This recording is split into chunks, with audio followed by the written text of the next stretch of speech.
que je veux inviter également. Yadalo, que Dieu te bénisse.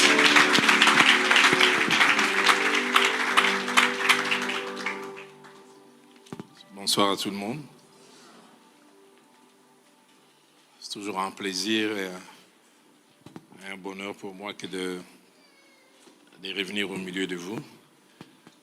Et grande est ma joie surtout de voir cette stabilité après la petite zone de turbulence par laquelle, j'allais dire, vous étiez passé. Je préfère m'associer à vous, nous étions passés. Dieu merci, il nous met petit à petit au large. Il plaise à Dieu que ça soit définitif. Amen. Et j'ai l'habitude de venir avec quelqu'un qui me ressemble par le format de la tête et l'absence des cheveux. Chez nous, quelqu'un parle d'érosion. Mon ami de plus de 30 ans, Cyril, que je demande de s'élever.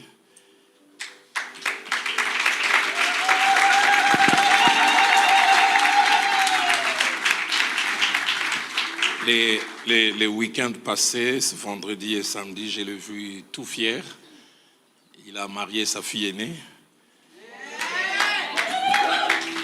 Et j'ai vu sa joie, son émotion et ça m'a donné des idées parce que j'ai 4 filles.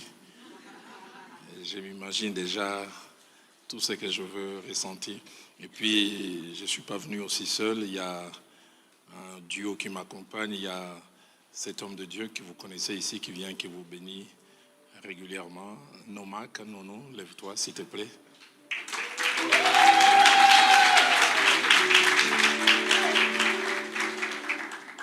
Je le connais tout jeune, il était un bout de chou là. Je le vu grandir, se marier. Je suis allé à son mariage, à sa soirée. Je l'ai vu devenir parent et étonnant. Et puis enfin, quelqu'un qui a une double relation avec moi. Une relation à la fois de sang, mais une relation aussi spirituelle. C'est mon jeune frère, le docteur Christophe, lève-toi, c'est les cadets chez nous.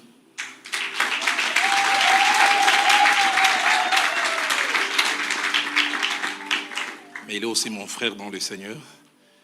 Il a connu le Seigneur très tôt, je pense quasiment à l'âge de 10 ans. Il s'est attaché au Seigneur et puis il a commencé à les servir. Aujourd'hui, il est diacre et responsable du département de musique dans son église à Kinshasa, à côté du pasteur Jean-Claude Safari, si certains le connaissent. Marié depuis quelques années maintenant. Et puis, il a accepté de m'accompagner. J'aimerais nous inviter ce soir à lire 2 petites portions des Écritures. Je vous demande de les noter et puis nous allons faire la lecture. Matthieu chapitre 5. Nous lirons la portion là, du 1er au 4e verset. Et puis nous lirons Romains au chapitre 7. Nous lirons le verset 19. Et puis nous lirons la fourchette allant du verset 21 au verset 24. Les choses sur lesquelles je vais parler ce soir, ce sont des choses qui ont constitué le fondement de ma foi chrétienne. Ce sont ces choses que j'ai entendues dimanche après ma conversion, au pied de ces vaillants et éminents hommes de Dieu qui est depuis bientôt 5 ans auprès du Seigneur, le feu Jacques-André Vernon. Alors que j'écrivais ces messages, je n'ai pas pu m'empêcher de faire 2 choses. D'un côté, j'avais l'impression de les réentendre prêcher ces messages,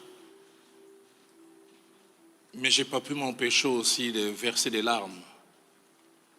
2 sortes de larmes, ça m'est venu même 3 fois. J'ai été étonné moi-même de faire au monde autant d'émotions. Je disais, Seigneur, merci de m'avoir placé à la bonne école, au bon endroit, où j'ai appris les choses essentielles concernant la foi. Vous savez, il est bon dans l'évangile aujourd'hui que les premières choses retrouvent leur première place.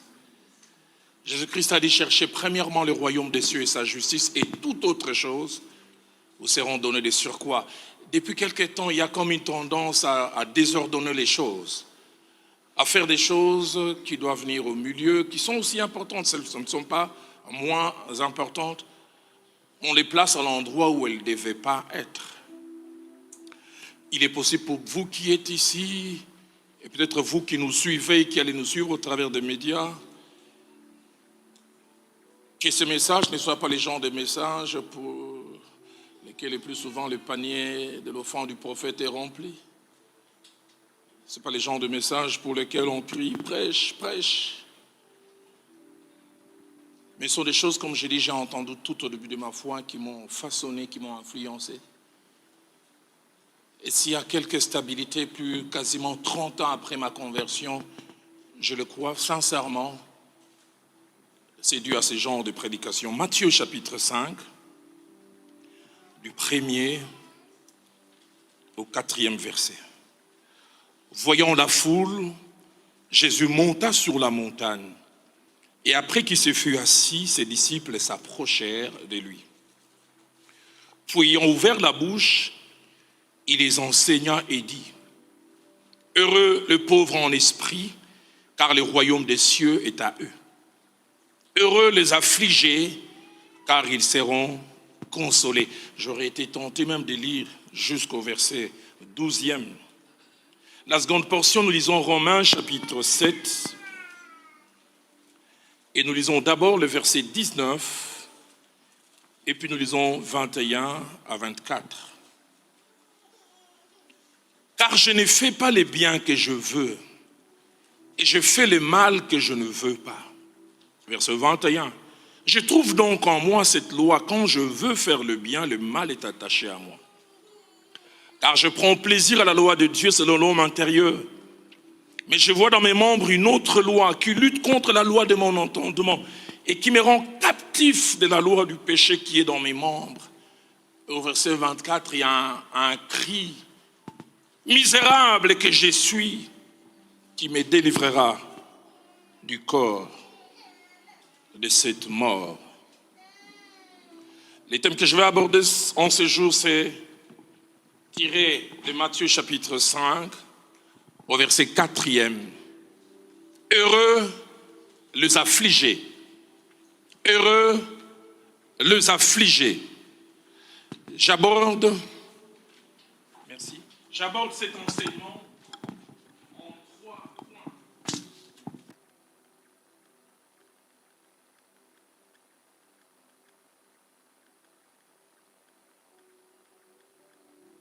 Deuxièmement, je parlerai de ce que cette béatitude nous enseigne ou veut nous enseigner. Et je terminerai en 3-4 minutes par une conclusion et un double appel que je vais nous lancer, j'insiste, nous, moi y compris. Ce texte de Matthieu 5, du 1er au 12e verset, est un merveilleux texte, un joyau, d'une richesse incommensurable. Les genres de textes sur lesquels j'aime revenir et revenir encore, malgré quasiment ma 30aine d'années dans la foi. Et s'il y a certaines choses à retenir concernant les contextes immédiats de ce passage et de cet enseignement, la toute première, c'est que ces discours que Christ prononce, qui part de Matthieu chapitre 5, du 1er au 12e verset, c'est le tout premier enseignement de Jésus-Christ. On peut même dire sa toute première prédication. C'est au travers de cette intervention que les gens les découvrent et les connaissent comme enseignants. Avant, il était au pied des docteurs de la loi, il apprenait.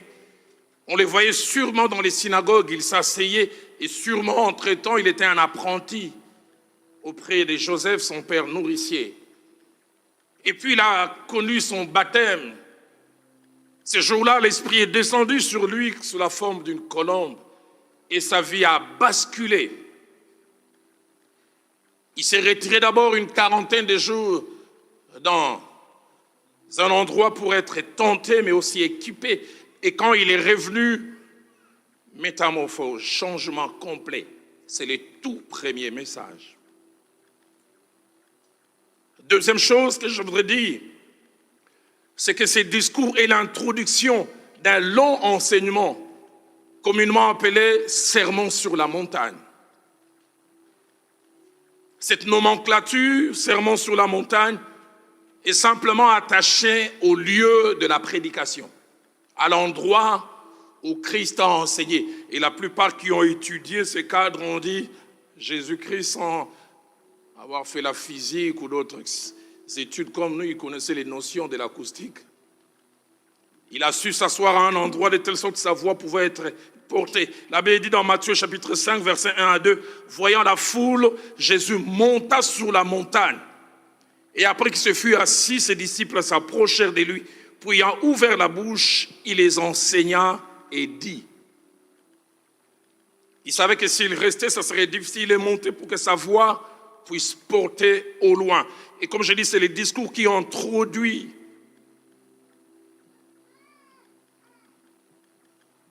son ministère, sermon sur la montagne. Du reste, qu'on arrive dans Matthieu chapitre 7, quasiment à la fin, au verset 28, on dit quand Jésus acheva ses discours, on ne parle pas du discours au singulier, on parle du discours, des discours au pluriel. La troisième chose, ces discours ou ces sermons a dû être suivi par des centaines, d'autres disent même des milliers de personnes, une grande foule. Matthieu chapitre 4, verset 25 qui précède, dit une grande foule est suivie de la Galilée, de la Décapole, de Jérusalem, de la Judée et au-delà du Jourdain. Ce sont ces masses qui les suivaient. Il n'avait ni bâtiment, ni autre chose spéciale, mais il avait quelque chose qui attirait les gens. Mon Jésus. Quatrième chose, les commentateurs disent que ces discours qui commencent dans Matthieu chapitre 5 au verset 1er et qui se terminent dans Matthieu chapitre 7 au verset 29 a duré minimum 8 heures. Oh, si pasteur Douglas organisait un culte de 8 heures. Mais ces gens étaient des gloutons de la parole de Dieu. Quelqu'un a dit en termes de parole de Dieu, il n'y a pas d'excès de table. 3 chapitres parlent de ces discours. Matthieu 5, Matthieu 6, ainsi que Matthieu 7, 111 versets. Mais ce n'est qu'un résumé. Il a dû sûrement dire un peu plus que cela. Mais Matthieu les résume en 3 chapitres. La 5e chose, c'est que ces discours ou ces sermons n'est pas passé inaperçu, n'a pas laissé les gens indifférents. Quand Christ a fini de prêcher, les gens parlent des conséquences. Matthieu chapitre 7, verset 28 à 29 dit, après que Jésus a achevé ses discours, la foule fut frappée de sa doctrine. Frappée de sa doctrine. Car il enseignait comme ayant autorité et non pas comme les scribes. La version française courant dit, tous restèrent impressionnés par sa manière d'enseigner. La version Alfred Cohen dit, ils furent profondément impressionnés. La version Nouvelle Bible Seconde va plus loin, il utilise un terme qui parle de l'étonnement à un degré élevé, en disant les foules étaient ébahies de son enseignement.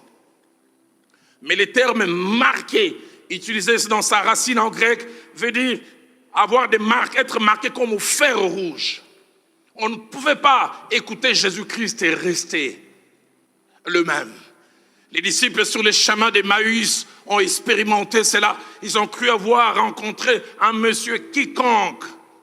Jusqu'à ce qu'ils se séparent d'avec lui, se disent entre eux, nos cœurs ne brûlaient-ils pas au-dedans de nous lorsqu'il nous parlait?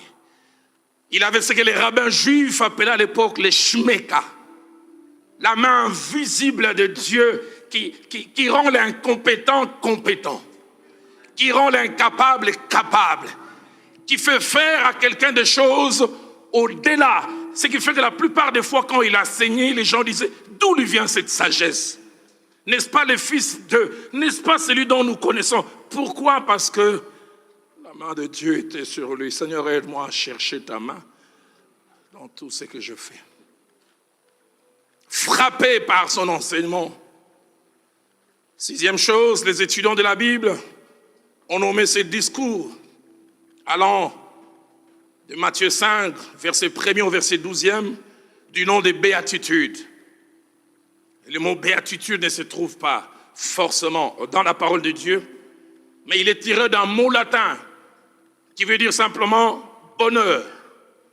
Bonheur. Pourquoi? Parce que de Matthieu chapitre 5, du 1er au 12e verset, Christ parle chaque fois de bonheur. Il dit, heureux les pauvres en esprit, heureux les affligés, heureux ceux qui ont les cœurs purs, heureux, heureux, chaque fois il répète cela. Et les termes qu'il utilise là pour parler du bonheur, et qui a été traduit plus tard, comme je l'ai dit, par béatitude, ça ne veut pas parler de quelque chose de superficiel, ça veut parler d'une satisfaction profonde, mais de l'homme intérieur. Ça veut parler de quelque aise ou quelque bien-être, mais intérieur. Ça veut parler d'un état de félicité, un état de bien-être intérieur et de contentement intérieur profond et permanent. On retrouve dans ces 12 premiers chapitres ces refrains heureux, heureux, heureux, au moins 10 fois. Si on ajoute même au verset 11 et 12, lorsqu'il dit réjouissez-vous, on peut même parler de 11 fois. Septième chose, toujours en rapport avec le contexte, c'est que dans ces discours révolutionnaires, qui a dû sûrement à la fois étonner, choquer et faire réfléchir, Jésus remet le pendule à l'heure. Il corrige la notion du bonheur, ou mieux de sa source. Il parle du vrai bonheur, comment l'avoir, comment y accéder. Ces foules auxquelles il est en train de s'adresser est en train de croupir sous la domination romaine. Et il leur parle de bonheur. Remarquez, il ne leur parle pas de plaisir parce qu'il y a une différence entre bonheur et plaisir. Le plaisir est superficiel et éphémère, mais le bonheur c'est quelque chose de profond. Mais deuxièmement, il ne leur parle pas du bonheur selon le monde. Pour le monde, être heureux, c'est avoir des billets de banque en poche, c'est avoir peut-être la meilleure voiture, c'est avoir un compte en banque avec des zéros. C'est difficile à avoir le nombre exact. Il leur parle du bonheur, mais du vrai. Et il répète ces termes une dizaine de fois. Et le bonheur qu'il présente est un bonheur étrange. Un bonheur qui dépend de ce que l'on est et de comment l'on se comporte. Un bonheur que le monde a difficile à percevoir. Un bonheur auquel on peut accéder d'une certaine manière. Mais un bonheur aussi attaché à une petite souffrance. Pour avoir cette bonheur, il faut être et faire certaines choses que nous verrons dans les temps. Huitième chose, c'est que Matthieu et Luc sont les seuls évangélistes à faire mention de ces discours de béatitude. Ils sont les seuls à faire mention. Et Matthieu est le seul à en parler en détail, avec force. Neuvième et avant-dernière chose, c'est que Luc, dans Luc chapitre 6, versets 20 à 26, on parle aussi. Il parle de béatitude, mais du verset 24 au verset 26, contrairement à Matthieu, il ne se limite pas à parler simplement de choses attachées au bonheur. Il ne dit pas seulement heureux, heureux, mais quand Luc parle, Luc ajoute aussi quelques malédictions. Il dit au verset 24, malheur à vous, et cela revient 4 fois, malheur à vous riches, car vous avez votre consolation. Malheur à vous qui êtes rassasiés, car vous aurez faim. Malheur à vous qui riez maintenant, car vous serez dans le deuil, dans les larmes. Malheur lorsque les hommes diront du bien de vous, car c'est ainsi qu'agissait leur Père à l'égard des prophètes. Dixième et dernière chose, pour finir cette longue introduction, c'est que si les béatitudes, au nombre de 8, sont profondes, interpellatrices et pleines de réflexions, la deuxième béatitude qui fait l'objet de notre enseignement ce soir est une béatitude étrange, complexe, pas facile à comprendre. Elle est étrange parce qu'une chose semble tirer sa source de son contraire. Elle est étrange, cette béatitude, parce qu'elle met côte à côte deux mots qui normalement ne doivent pas voyager ensemble. Il dit heureux les affligés. Est-ce que le bonheur peut-il venir de l'affliction? Il dit il y a un bonheur à être affligé. Heureux les affligés. Il dit pas heureux ceux qui roulent carrosse. Il dit heureux ceux qui larmoient. Heureux ceux qui pleurent. Quel bonheur y a-t-il dans l'affliction? Si Louis II dit heureux les affligés, français courant, ainsi que la version La Colombe disent heureux ceux qui pleurent. Y a-t-il un bonheur dans les larmes? La version Alfred Kouane dit heureux ceux qui sont dans l'affliction. La version Darby va plus loin en disant heureux ceux qui mènent le deuil. Là, il ne parle pas de quelque chose de sporadique, il parle de quelque chose de constant. Heureux ceux qui sont affligés, mais une affliction qui ne les quitte pas. Et cela m'amène à mon deuxième point. Qu'est-ce que cette béatitude étrange, complexe, veut nous enseigner? S'il y a plusieurs choses que cette béatitude nous enseigne et veut nous enseigner, il y en a trois principalement que Dieu a placées dans mon cœur et que je veux essayer, je préfère vraiment dire ça, je veux essayer d'en parler. Car qui suis-je, moi, un petit humain, pour saisir la pensée parfaite et totale de Dieu et la transmettre à d'autres humains? La première chose que cette béatitude veut nous enseigner, c'est qu'un bonheur est prévu et est attaché, mais pas à tout le monde, à une qualité de personnes. Et je prie que je puisse en trouver par dizaines ce soir en ces lieux, les affligés. Il dit heureux les affligés, heureux ceux qui pleurent, heureux ceux qui mènent le deuil. Le terme affligé ici cache 5 idées dans sa racine en grec. La première idée, c'est douleur émotionnelle profonde et généralement durable, mais aussi accompagnée de l'abattement de l'esprit. Affliction. Deuxièmement, le terme affliction, il veut parler d'un état de celle où celui qui est plongé dans la tristesse à cause d'un malheur, un malheur duquel il a difficile à en sortir. Ah, je me souviens d'une affliction que j'ai connue.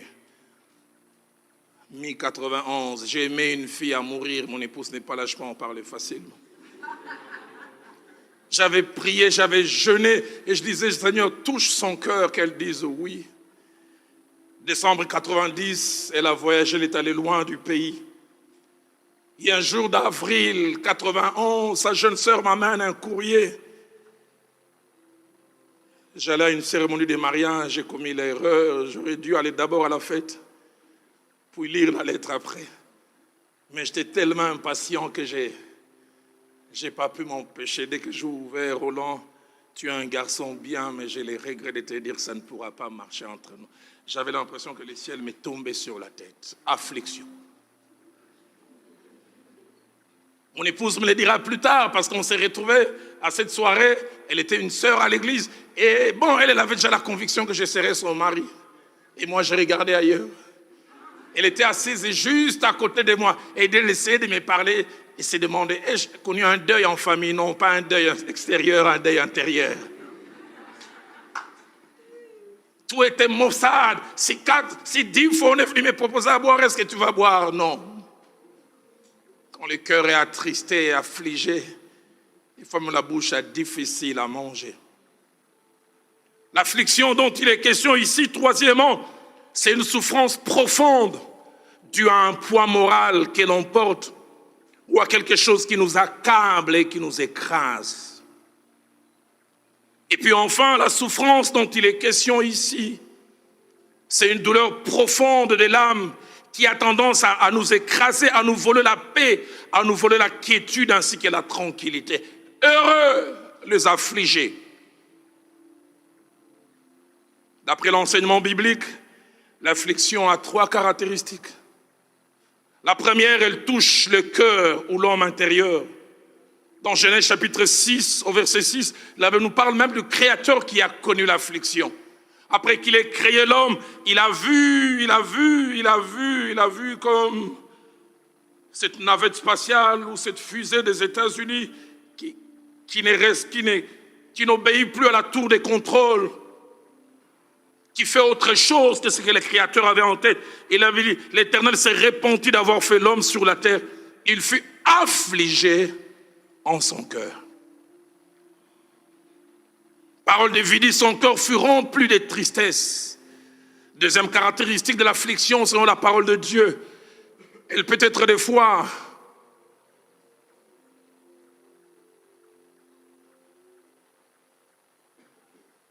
une chose qui n'a rien à voir avec le climat ambiant.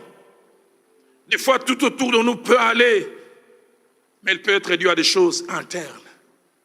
Proverbe chapitre 14, verset 13 dit, au milieu même du rire, le cœur peut être affligé. Quelqu'un peut être au milieu des gens, on rigole, mais dans son fort intérieur, c'est l'affliction. Troisième caractéristique de l'affliction, lorsqu'elle est présente, elle affecte d'autres aspects de la vie. 1 Samuel chapitre 1er, au verset 7e, parlant d'Anne, cette femme qui n'arrivait pas à mettre au monde, elle était affligée, tellement affligée, la Bible dit, elle pleurait et ne mangeait pas. Pénina s'arriva à la mortifier. Dans Luc chapitre 7, au verset 38, la Bible parle de cette femme légère, prostituée, sûrement écrasée par les poids de son péché. Il avait dit non seulement qu'elle pleurait, mais elle mouillait les pieds de Jésus, de ses cheveux. Ayant sûrement l'image de tous les mariages qu'elle a eu à déranger. Dans Luc chapitre 22, verset 62, la Bible nous parle de l'affliction de Pierre. L'un des plus braves disciples du Maître, en qui le Maître s'est investi, le Maître croyait en lui comme jamais. Mais quelque temps avant qu'il monte à la croix, il dit, Pierre, les coqs n'aura pas chanté que tu m'auras régné 3 fois. Il dit, Seigneur, tout le monde sauf moi. Je suis prêt à mourir pour toi. Et quelque temps après, on vient arrêter le Maître. Pierre non seulement se retire, mais il renie le Maître à 3 reprises. Il avait dit au moment de la 3e fois, quand les coqs a chanté, il s'est souvenu et le Maître s'est retourné, il a regardé. Et la Bible dit, Pierre est sorti, il a pleuré amèrement.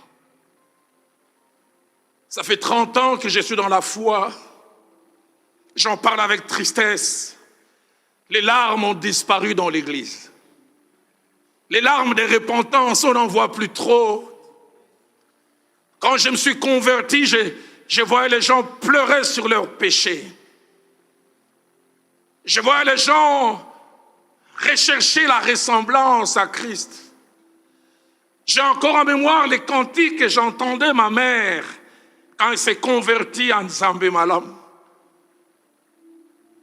Même le répertoire montre que les priorités ont changé.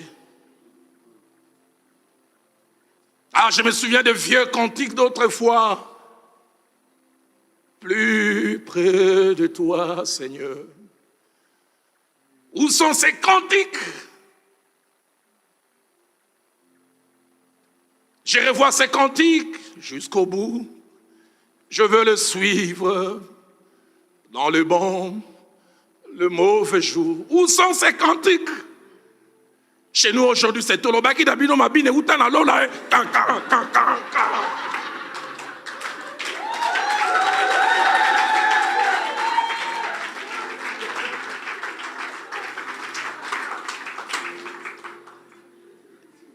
Et il y a même des cantiques tellement compliqués. Ce n'est que quand on cite les noms de Jésus que vous vous rassurez que c'est chrétien.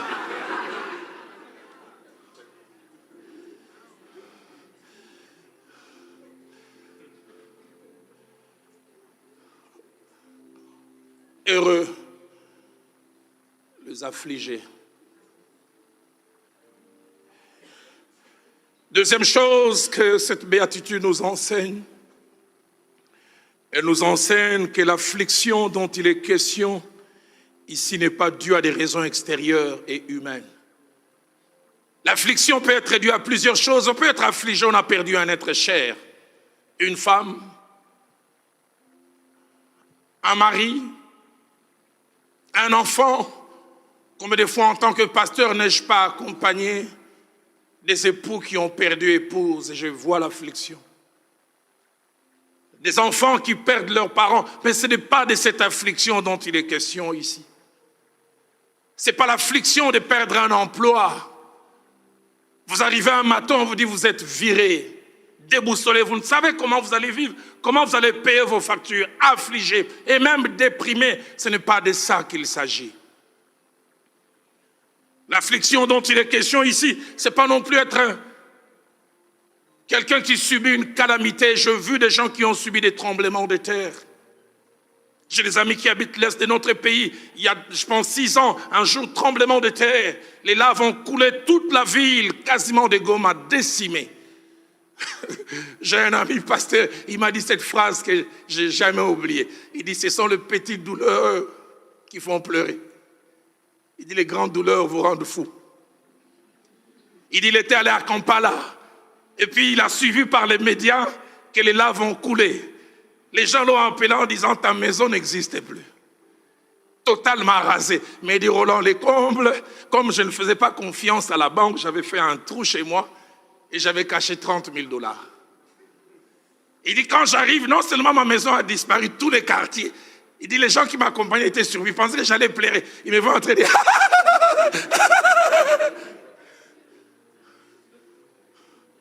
dépassé. Il dit, j'ai passé 3 jours, j'arrivais ni à manger.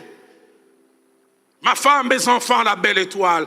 Non, ce n'est pas de cette affliction, même si douleur il y a derrière.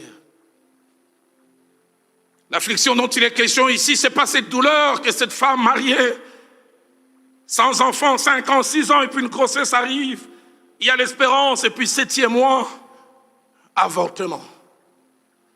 Elle avait tout préparé, elle croyait, c'est dur. Mais ce n'est pas de cette affliction. L'affliction dont Christ parle, heureux les affligés,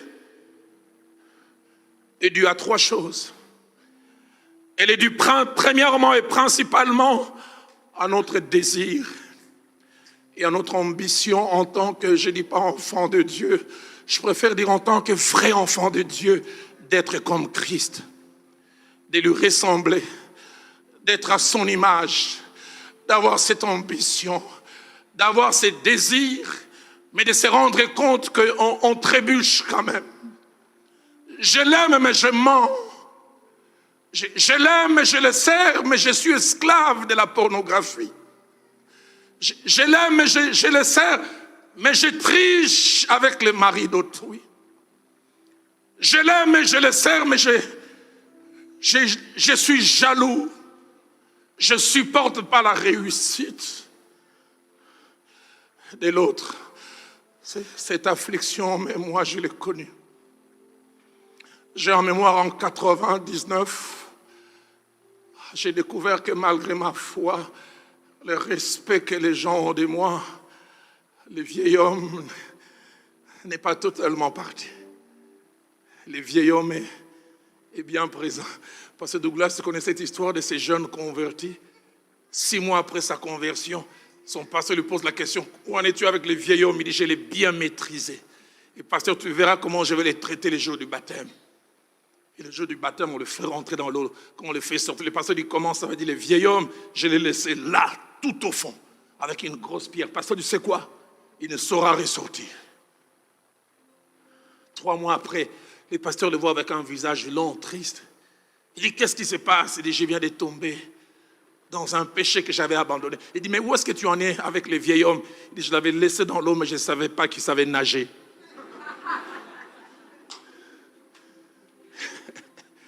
Le vieil homme est un nageur. Il sait ressortir.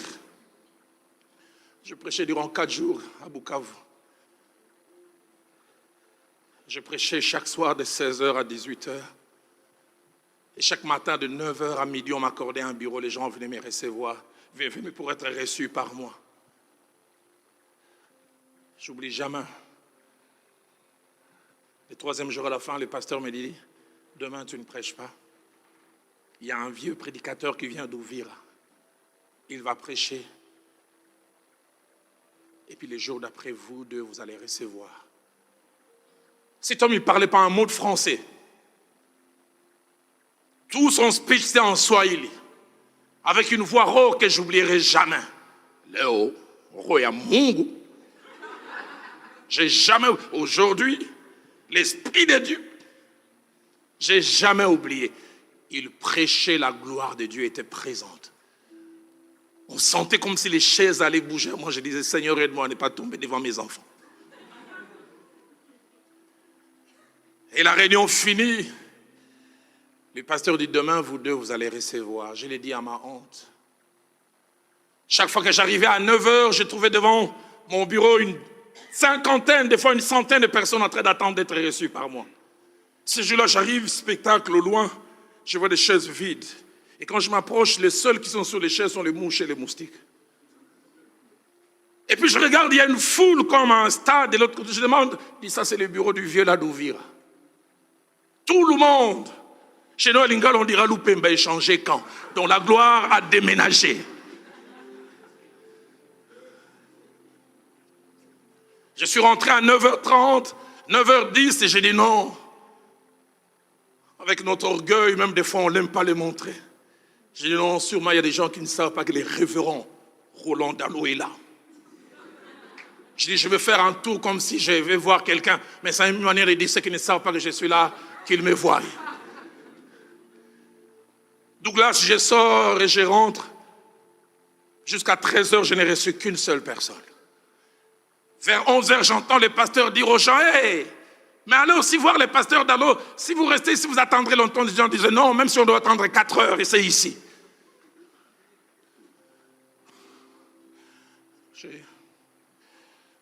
Je l'ai dit à ma honte. Je monte dans le véhicule qui est venu me chercher pour me retourner à l'hôtel avant que je ne puisse manger. Le jeune homme qui m'accompagnait me dit, il y a Roland, ses grands frères, Roland. As-tu vu le vieux d'hier? As-tu vu la main de Dieu dans sa vie? Je l'ai dit à ma honte, des fois vous nous prenez comme des hommes parfaits et pourtant quelquefois nous trébuchons. Je me suis surpris en train de dire à ces jeunes hommes, fais attention aux gens qui viennent du village là. Peut-être qu'il a des amulettes. Est-ce que tout ce qu'il faisait hier, vous en rigolez? Mais j'en ai honte. Peut-être que tout ce qu'il faisait hier, c'est dû au fétiche. Quand j'entre dans ma chambre, j'entends l'Esprit de Dieu me dire, Roland, c'est la jalousie qui te guide. Pourquoi dois-tu dire du mal comme ça d'un autre serviteur de Dieu? Tu veux simplement que je travaille par toi? Tant que durant les 3 jours, tout le monde venait vers toi, ça allait.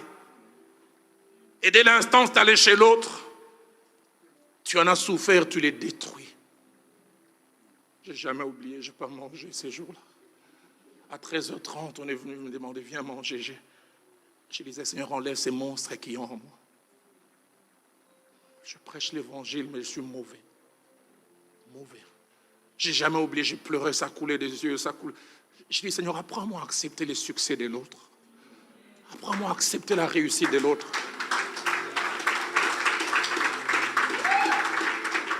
Je disais, Seigneur, toi, tu n'as jamais été comme ça. Si tu étais là, tu ne réagirais pas comme ça. Cette affliction, comme je l'ai dit, elle est due à ce désir et cette ambition de ressembler à Christ.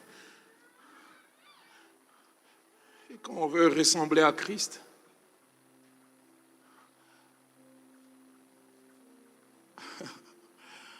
on expérimente ce que Philippiens 3, 10 et 12 nous parle. Lorsque l'apôtre Paul, parlant de lui-même, parlant de ce qui s'est passé dès l'instant où il a été saisi par Christ, il dit, j'ai essayé d'être conforme à lui. Donne-nous dans nos églises les gens qui cherchent la conformité à Christ. La conformité à Christ. Je ne sais pas ce qu'il en est ici. Venez chez nous à Kinshasa, quand on dit veille de prière pour les mariages, pour les visas, plein à craquer, il faudra chercher des chaises dehors. Mais quand on parle de la sainteté, la crainte de Dieu, si le thème de votre séminaire, c'est chercher premièrement le royaume de Dieu et sa justice, il faudra jeûner 40 jours et 40 nuits pour avoir des gens. L'apôtre Paul dit, je veux connaître Christ et la puissance de sa résurrection. Je veux connaître la communion de ses souffrances. Il dit, en devenant conforme à lui, Seigneur, aide-moi à chercher la conformité d'avec toi. Au verset 12, il dit, je cours pour tâcher de saisir Christ. Je veux saisir ce modèle.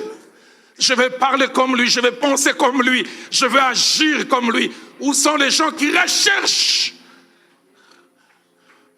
encore cette conformité? Et cette affliction, c'est quand il y a ce désir de conformité et on découvre une nature qui n'obéit pas.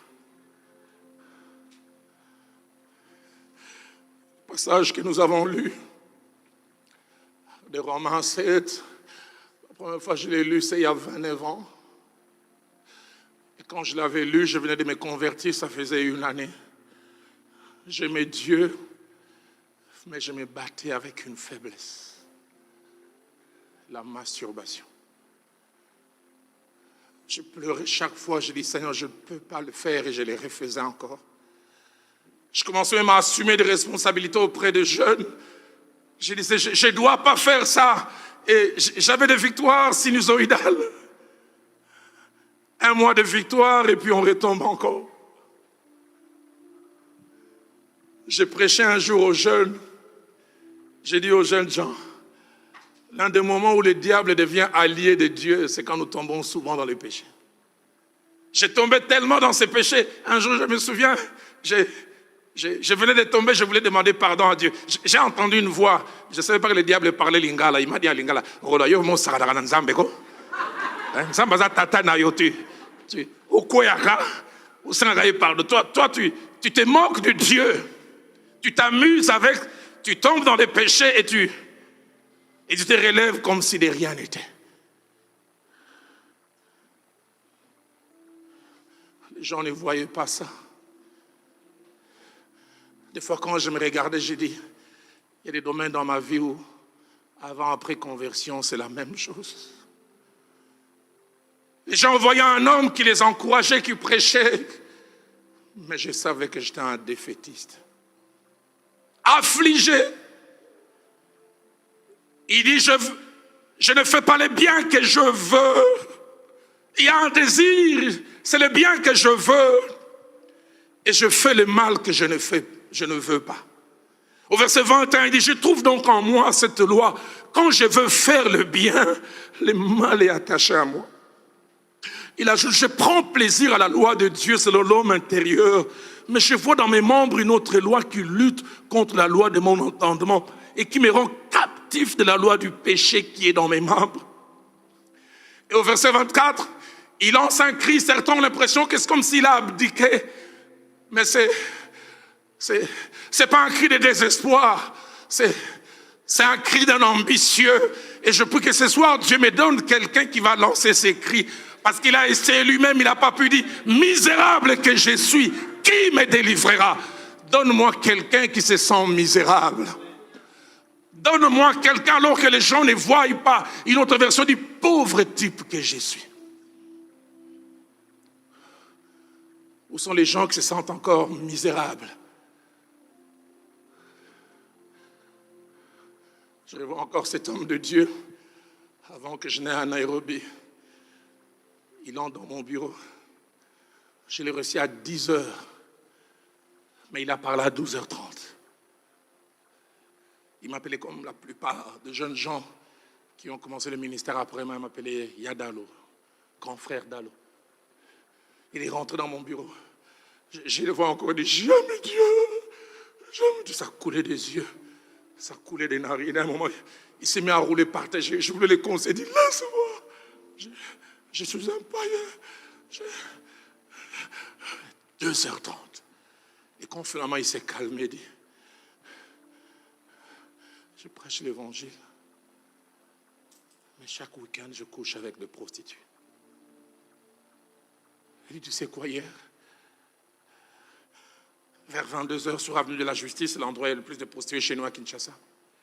Il dit, 3 prostituées ont commencé à se disputer. C'est mon client, c'est mon client. Et j'étais là, je dis, moi, homme de Dieu, je deviens un client dont les gens se disputent. Heureux les affligés. Heureux ceux qui portent deuil. Heureux les affligés. Je disais, cette affliction est due d'abord à ce désir, à cette ambition de conformité avec Christ. Avez-vous cette ambition? Deuxièmement, cette affliction est due au regard sincère et sans complaisance que nous avons de nous-mêmes. Combien aujourd'hui dans la foi et dans l'église, les gens souffrent d'une maladie que j'appelle l'excusite. Ils s'excusent, ils se comprennent. Ben, ce que je fais, tout le monde le fait. Un responsable fiancé qui veut tricher avec sa fiancée et fait des projections. Toi, tu me refuses. Tu penses que le pasteur Douglas, quand il était fiancé, il ne faisait pas ça? Si tu veux le faire, fais-le toi-même. Ne renforce pas ton péché en t'appuyant sur... Même les Dalo là, les Roland Dalo là. On s'excuse. On n'a plus un regard sans complaisance. Ces regards non complaisants, la plupart des fois, touchent une partie de nous à laquelle tous n'ont pas accès. Les psychologues disent que chacun de nous a 4 identités. Je parlerai de la 4e à la fin. La première identité, c'est les moi officiels. Les moi officiels, c'est ce que vous et moi nous présentons. Il est souvent sophistiqué. Alors bonjour frère. Ça va?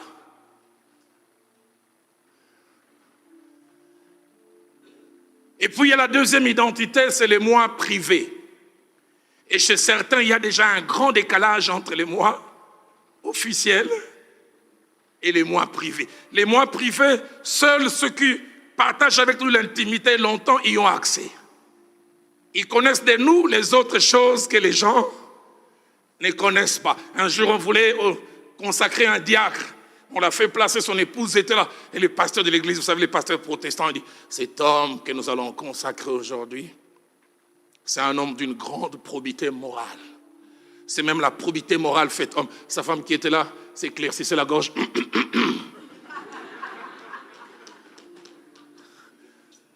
Comme pour dire, vous le connaissez dans l'officiel, mais moi je le connais dans les privés. Et plus tard, on pose la question à cette femme, elle dit, combien de fois on lui offre $200? Il vient jurer, moi je donne 100. Et il voit 100 d'autres dollars, il va cacher dans un livre. Sa femme dit un jour, j'ai retrouvé $100. D'où vient ça, ces $100? Aïe, innocent, oui. Pauvre innocent, je n'ai rien vu. Qui êtes-vous? Qui suis-je? Et la 3e identité, c'est les moi réels. Et chez la plupart d'entre nous, il y a un grand décalage entre les moi officiels et les moi privés, et encore un grand décalage entre les moi officiels et les moi réels. Les moi réels, seuls Dieu et nous-mêmes avons accès. Vous serez étonnés, même votre mari, vous ne les connaissez pas. Une femme m'a dit un jour, je laisse mon mari et moi, nous dormions. Je l'ai respecté, un diacre à l'église. À 2h du matin, je me réveille, je touche, il n'est pas là. Je dis, où est-ce qu'elle est? Sûrement, elle est allée au petit coin. Je vais au petit coin, il n'est pas là. Je dis, mais maison en étage, je descends. Je vois une lumière de son bureau, partie de son bureau. Permettez-moi d'en parler, je les trouve nus. Filmés, pornographiques, en train de se satisfaire lui-même. Il dit, je vais lui dire, tu laisses une femme réelle et tu viens te satisfaire avec une femme virtuelle.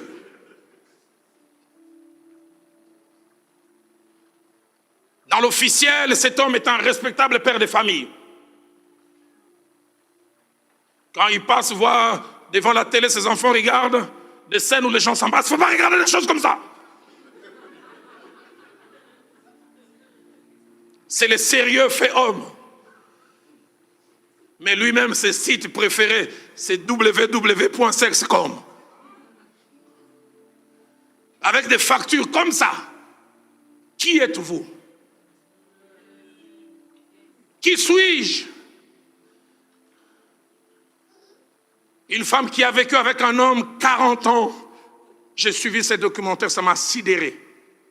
En Argentine, son mari meurt. 3 mois après, comme les femmes même fouillaient, remettent de l'ordre, s'est rendu compte que son mari n'était pas un Argentin. C'était un Allemand qui avait travaillé avec Hitler et qui avait changé d'identité. Et on montre cette femme qui va à la tombe, qui crache, menteur, poids. Vous n'avez aucune idée, des fois vous ne connaissez pas qui est à vos côtés. Seul Dieu connaît. Et quand il y a l'affliction, chacun de nous entre dans les mois réels. Dans les mois officiels, vous me respecter, Roland Dallot, révérend Roland Dallot. Dieu sait qui je suis réellement. Suis-je celui que vous voyez? Seigneur, aide-moi à l'être. Est-ce que si l'on gratte, est-ce qu'on va trouver ce qu'il y a réellement? Combien de fois nous n'avons pas un regard sincère, honnête, vis-à-vis de nous-mêmes? Dans 2 Corinthiens 13, verset 5, l'apôtre dit, examinez-vous vous-même pour savoir si vous êtes dans la foi. Est-ce que nous avons encore un regard sincère? Dans 1 Corinthiens 11, verset 31, il dit, si nous nous jugeons nous-mêmes, nous ne serions point jugés. Dans Psaume 51, verset 5 à 6, ainsi que verset 12, on voit un homme qui n'est pas complaisant avec lui-même. David vient de pécher, il a triché avec Bathsheba et puis il a fait tuer Uri. Écoutez ce qu'il dit, car je reconnais mes transgressions et mon péché est constamment devant moi. J'ai péché contre toi seul et j'ai fait ce qui est mal. J'aimerais vous poser la question, la dernière fois que vous avez assumé un péché, c'est quand? La dernière fois que vous êtes mis d'accord avec Dieu, Seigneur, j'ai menti. Ce que j'ai fait là n'est pas bien. C'est quand? Au verset 12, il dit, oh Dieu, crée en moi un cœur pur, renouvelle en moi un esprit bien disposé. L'apôtre Jacques, encourageant cela, dira dans Jacques 4, 9 à 10, dit, sentez votre misère, soyez dans le deuil et dans les larmes, que votre rire s'échange en deuil et votre joie en tristesse. Et puis il ajoute, humiliez-vous devant le Seigneur. Où sont ces gens qui sont sincères avec eux-mêmes? Sincères avec soi-même, c'est aussi ces publicains. Dans Luc 18, au verset 13, j'aime cette image. Il entre au temple, la Bible dit, il s'est tenu à distance. Il n'osait même pas lever les yeux au ciel, mais il s'est frappé la poitrine en disant, oh Dieu, sois apaisé envers moi qui suis un pécheur. Troisième raison qui amène à cette affliction, c'est la vivacité et la sensibilité d'une partie de nous. L'une des parties les plus importantes dans notre être, c'est notre conscience. Ne peut être affligé, comme Christ le réclame, que celle ou celui qui a une conscience vivante. Mon pasteur définissait un jour la conscience, il disait, la conscience c'est la partie du divin qui est restée dans chaque homme après la chute. Et il ajouta encore que la conscience, c'est cet aiguillon qui nous pique quand nous voulons aller au-delà de la volonté de Dieu. Quand nous voulons quitter ce que Dieu exige ou demande, ça nous pique, ça nous rappelle à l'ordre. Et seuls ceux qui ont une conscience vivante peuvent être affligés, peuvent réaliser que ce que je fais n'est pas bien. Notez ces 4 petites choses attachées à la conscience et puis j'irai vers ma conclusion. La première, c'est que la conscience nous reprend ou nous met mal à l'aise lorsque nous sommes sur le point de désobéir à Dieu ou nous sommes en train de le faire. Mais la conscience aussi nous conforte dans les biens. Dans 1 Samuel chapitre 24, verset 6, David a Saül qui a à sa portée. La Bible dit, les gens les poussent, il dit, c'est l'Éternel qui te donne ton ennemi. La Bible dit, quand il va les toucher, j'aime cette phrase, son cœur s'est mis à battre. Seigneur, donne-moi un cœur qui bat quand je veux faire quelque chose qui n'est plus selon ta volonté. Donne-moi un cœur qui me dérange. Il y a quelques jours, j'ai prié, j'ai dit, Seigneur, aide-moi à ne pas perdre ces cœurs que j'avais au début de ma foi, que j'avais au début de ma conversion. Ces cœurs qui me mettaient mal à l'aise quand j'allais en dehors de la volonté de Dieu. Son cœur s'est mis à battre. 2 Samuel chapitre 24, au verset 10, il fait faire les dénombrements. Et quand on lui ramène les rapports, là, il dit, David sentit son cœur battre. Après qu'il lui fait faire le dénombrement, il s'est dit, j'ai commis un grand péché. Mon frère, ma soeur, vous qui êtes ici, et vous qui me regardez au travers des médias, votre cœur bat-il encore? Pasteur Douglas, j'étais responsable de la jeunesse de notre église. Il y a une vingtaine d'années, j'ai vécu une scène triste. J'aurais voulu trouver même un terme plus fort.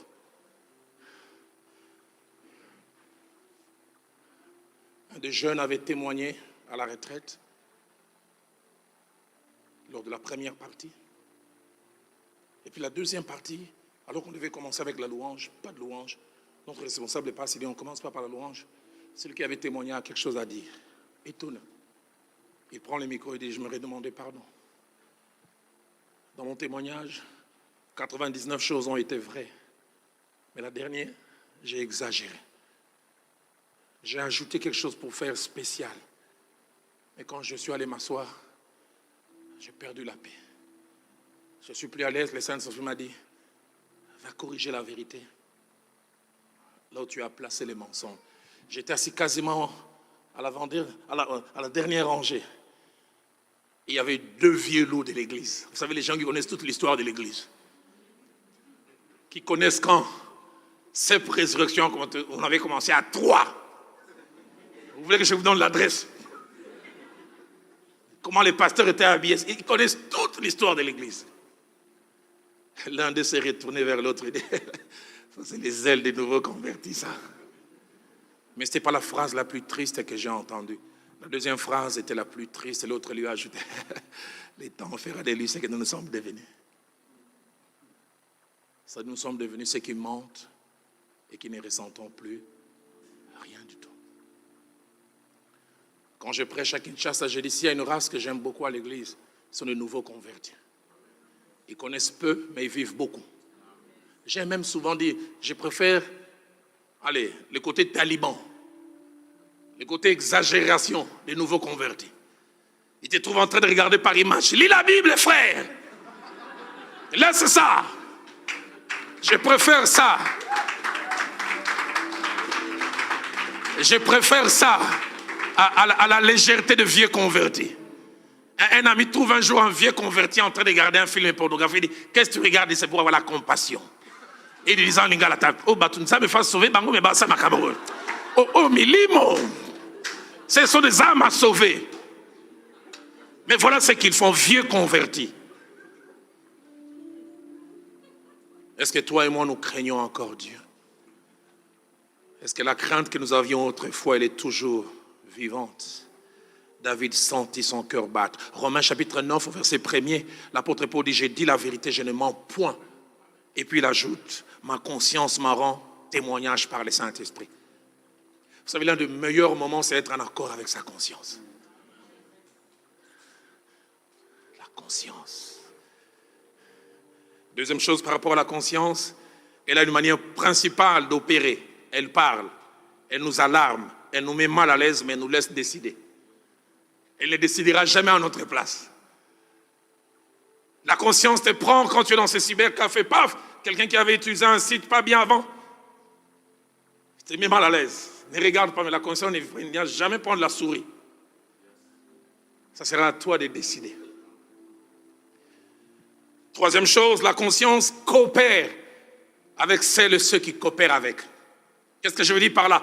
Plus elle te parle, plus tu lui obéis, plus elle continuera à parler. Mais plus elle te parle, moins tu lui obéis, moins elle va parler, jusqu'à un jour finir par se taire complètement. Et tu atteindras un seuil où tu fais le mal, tu ne sens plus rien du tout. Quatrième et dernière chose, c'est terrible que de perdre la conscience. L'apôtre Paul dira dans son fils dans la foi, dans 1 Timothée, au chapitre 1er au verset 19, il dit, combat le bon combat de la foi, garde une bonne conscience. Et puis il ajoute, tous ceux qui l'ont perdu ont fait naufrage quant à la foi. Ils ont perdu la foi. Troisième et dernière chose attachée à cette béatitude. Cette béatitude nous enseigne 3 choses concernant la durée de l'affliction. La première, c'est que cette affliction n'est pas éternelle. Il ne sera jamais une réalité permanente. Deuxièmement, que cette affliction va s'arrêter un jour. Mais troisièmement, et ça c'est la bonne nouvelle, cette affliction sera changée en une autre chose qui n'a rien à voir avec ce qui était avant, qui sera son opposé. Et j'aime dans l'enseignement de Jésus, il dit, heureux les affligés, et puis il ajoute, car ils seront consolés. Ceux qui pleurent pour leurs péchés, ceux qui pleurent pour leurs faiblesses, Jésus dit, ce deuil ne sera pas éternel. Et un jour où ce deuil va cesser. Heureux les affligés, car ils seront consolés. J'aime la version Alfred Cohen, la version nouvelle Bible seconde dit, car Dieu les consolera. Il y aura consolation, mais c'est Dieu qui sera l'auteur. Luc 6, verset 21, parlant du même verset, dit, heureux vous qui pleurez maintenant, car vous serez dans la joie. Et le terme consoler qui est utilisé, ça veut dire recevoir un réconfort. Ça veut dire aussi, deuxièmement, ne plus penser à un chagrin à cause de quelque chose de différent qui arrive. Ça veut dire, troisièmement, être allégé d'un poids et d'un fardeau anormal. Quatrièmement, ça veut dire faire cesser une situation d'affliction en accomplissant en faveur d'une personne une action qui enlève toutes les traces des premières. Et puis enfin, être consolé veut dire être atténué d'une peine morale par une compensation. Heureux ceux qui sont affligés, parce que la consolation sera leur. Dans Isaïe 61, verset 3, le prophète dit, il va leur donner un diadème au lieu des cendres, une huile de joie au lieu du deuil, un vêtement de louange au lieu d'un esprit abattu, afin qu'on les appelle les térébintes de la justice, une plantation de l'Éternel pour servir à sa gloire. Ceux qui pleurent alors à cause de leurs conditions, à cause de leur désir d'être conformes à Christ, ces larmes ne seront pas éternelles. Dans Apocalypse chapitre 7 au verset 17, il dit l'agneau qui est au milieu les pètera et les conduira aux sources des eaux de la vie, et Dieu essuiera toute larme de leurs yeux. Apocalypse 21 verset 4, il dit il essuiera toute larme de leurs yeux, il n'y aura plus ni deuil, ni cri, ni douleur, car les premières choses auront disparu. Je conclus ce soir en disant Dieu aime ceux qui sont affligés. Dieu aime ceux qui pleurent, Dieu aime ceux qui portent le deuil. Notez et lisez avec moi ces merveilleux passages d'Ésaïe 57, au verset 15, merveilleux passage. La Bible dit, car ainsi parle l'Éternel, dont la demeure est éternelle, et dont le nom est saint. Il dit, j'habite les lieux élevés, et dans la sainteté, mais j'aime la suite, mais je suis avec l'homme contrit et humilié. J'habite les lieux élevés, dans la sainteté, mais chaque fois qu'il voit quelqu'un de contrit, d'attristé, d'affligé, il dit, je suis avec lui, afin de ranimer l'esprit de ceux qui sont humiliés et de réchauffer leur cœur contrit. Ce soir, en terminant, j'aimerais nous dire, nous avons 2 choix. Le premier, c'est choisir l'indifférence ou le fait de ne jamais pleurer, ne jamais s'affliger. Mais ceux qui refusent de pleurer dans les temps, pleureront éternellement. Mais deuxième choix, ceux qui décident d'être affligés aujourd'hui, de pleurer aujourd'hui, leurs pleurs ne dureront qu'une saison. Parce que dans l'éternité, ils n'auront plus de larmes. Que choisissez-vous? Au milieu de ma prédication, j'avais dit que chacun de nous a 4 identités. Il y a les moi officiels, il y a les moi privés, et puis il y a surtout les moi réels. Les moi réels qui, quelquefois, quand nous avons accès, nous pleurons sur nous-mêmes. Mais j'ai une bonne nouvelle. Il n'y a pas que notre moi réel, il y a une 4e identité. C'est notre moi potentiel. J'aimerais dire à quelqu'un, quel que soit ce que ton moi réel te dit, tu es un menteur, il y a un moi potentiel que Dieu a en faveur de toi. Si seulement tu peux le désirer, alors tu peux être cet homme qui est affligé et qui sera consolé. Ce soir, je lance un double appel alors que les musiciens remontent avec moi. Il y a ces cantiques qui montent dans mon cœur. Attirez-moi à toi. Ne me laisse pas. Je vais tout abandonner. Restaurer notre amitié. Alors que nous avons nos têtes courbées, nos yeux fermés, je lance un appel dans cette salle, mais je lance aussi un appel à celles et ceux qui nous suivent au travers des médias. J'aimerais d'abord lancer un appel pour un retour à la vraie foi, à la crainte de Dieu. Je lisais ces passages qui étaient comme un cri de désespoir d'une partie du peuple juif. Ils étaient en train de pleurer. Ils disaient, nous sommes depuis longtemps comme un peuple que tu ne gouvernes plus et qui n'est plus appelé de ton nom. Et ils ne s'arrêtent pas là, c'est dans Isaïe 63, 17, 19. Ils disent, pourquoi, Éternel, nous fais-tu errer loin de tes voies? Seigneur, pourquoi tu nous laisses ne plus te craindre comme nous te craignions autrefois? C'est pourquoi je lance ce premier appel. Y a-t-il quelqu'un ces jours et ces soirs qui veut être sensé, qui veut dire, pasteur, prie avec moi? Je ne suis plus celui que j'étais autrefois. Ma crainte de Dieu appartient au passé. Ma